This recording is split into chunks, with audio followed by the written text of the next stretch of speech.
Мына урматтуу фермерлер, биокомпост жасаган аянтчада турабыз. Нурбек Жылкалбаев мырза өзүнүн ыкмасы менен биокомпост жасап атат. Буну көпчүлүк эл түшүнбөйт. Ал эмне үйүлүп жатат деп элечи. Анан ушуну түшүндүрүп берсеңиз. Саламатсыздарбы, урматтуу дыйкандар? Муну түшүндүрүп берсек, мындай да.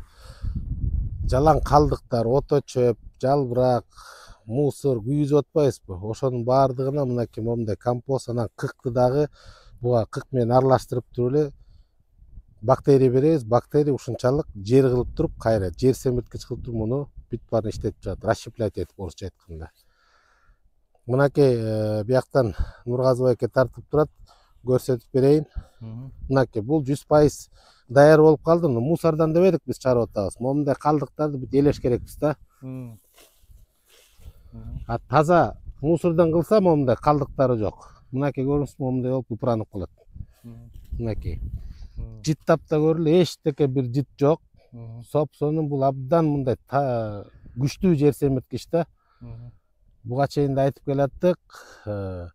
Бул 1 квадратный жерге, 1 квадрат жерге, такыр жерге, же жанагындай таштак жерге болгону 2 кило берилет.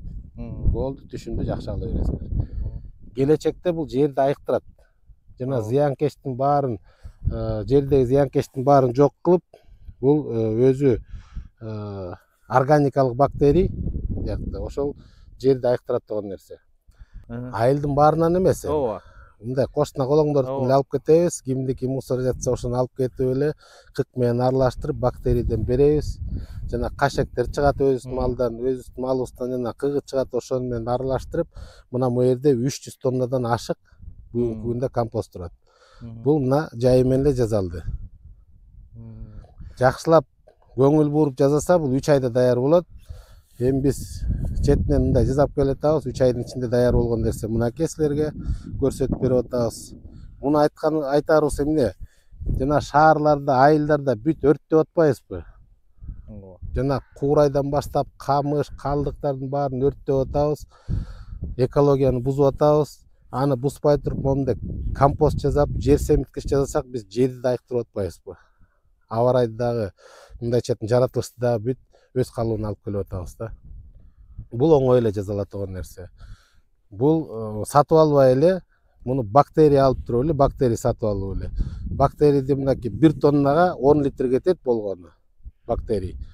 Ошого кошуп койсоңор үй шартында да жасай берсе болот муну. Кички көлөмдө жасай берсе болот. Муну 100 тонна, 200 миң тонна жасай берсе болот. Буга эчтеке шарт кереги жок. Мындай эле ачык асмандын астында эле любой жерге жасай берсе болот. Аралаштыра турган техника керек экен.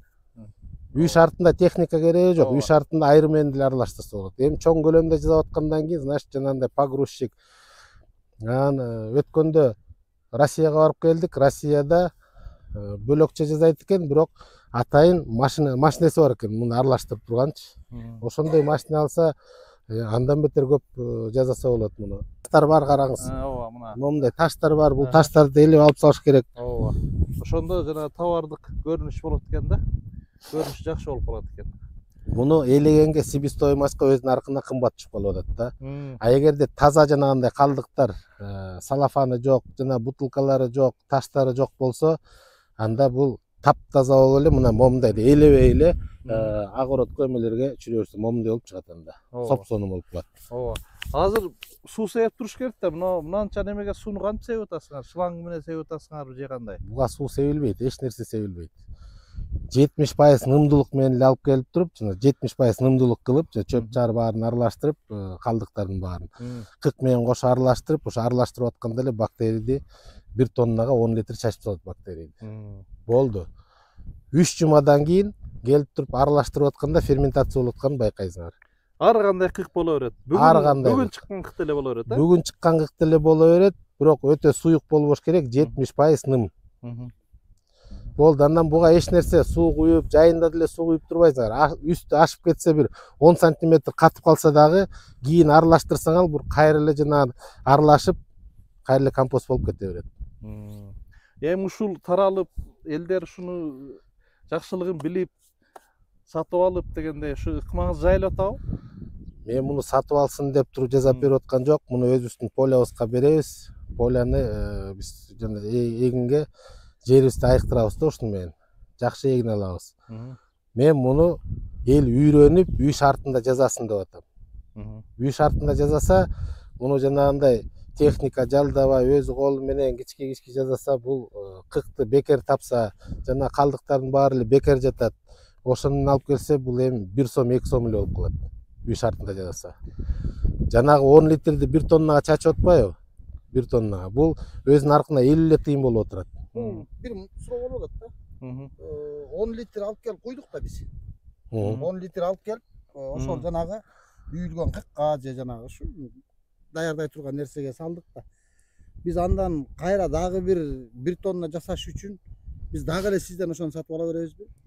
Жок, муну 1 тоннаны жасадыңыз да. 1 тоннаны мейли дагы 1,5 тонна кылып аралаштырып жасап алсаңар болот.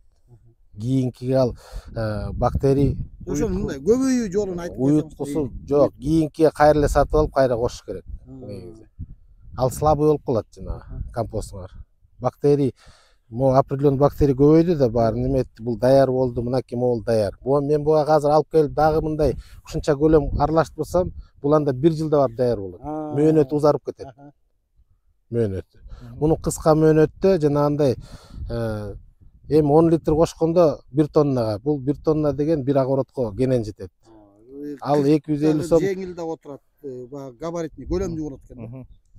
Муну жөн эле кыкка чачып салбайсыңар. Муну жана калдыктар менен аралаштырып деп атпайсызбы? Мындай өрттөбөй чөп чаардын баарын. Бул чөп чаарды өрттөп салып атпайсызбы? Аба ырайын булгап. Жок, муну деген ушу кык менен аралаштырып 70% нымдык кылып аралаштырып атканда эле жана бактериядан чачып коюп турсаңар эле болду ал. 3 айдын ичинде даяр болот. 3 айдын ичинде ошону где-то 5-6-7 жолу эле аралаштырып койсоңар, бактериянын буту жок да, муну механически минтип аралаштырып болду, ал ферментация кылып любой нерсени жей берет. Расщеплять этип салат да, мындайча айтканда. Жылдын баягы сезондор, жай, кыш, ысык, суук эчтеке айырмасы жок. Бул жайдыргычтыр иштей берет. Жаза берсе болот. Круглый год мындай жаза берсе болот да.